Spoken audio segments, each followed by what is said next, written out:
I'm Lisa, the editor of Cool Tears magazine. What if I told you that we can comfortably sleep 2 people and 3 dogs in a tiny teardrop camper? Do you have a tiny camper like a teardrop or a squaredrop, and you want to know how to fit your growing family without buying an expensive rooftop tent?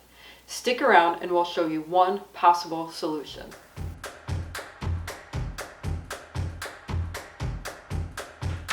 We started by ripping the 4 legs from a 1x6.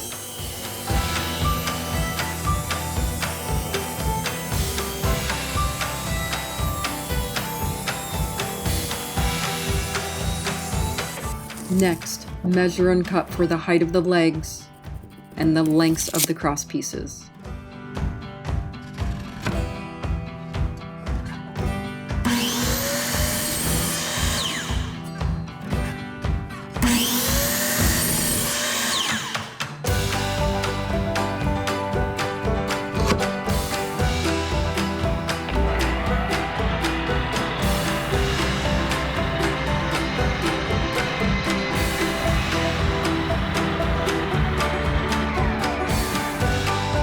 I used a Craig pocket hole jig on the legs and cross pieces.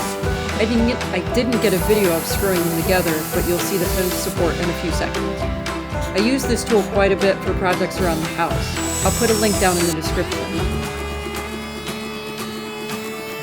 Here's the completed shelf, and notice how much room there is underneath. Usually one of our dogs sleeps under the shelf while 2 sleep on top. Hit that subscribe button so you don't miss our next video on my attempt at a portable shower. We made the shelf pretty deep so we can slide it in if we don't need as much room. If we don't have the dogs with us, the shelf is great for a lot of things. Fishing poles, shoes, keys, books, clothes, even the jackery. It holds up the iPad perfectly at night too when it's movie time.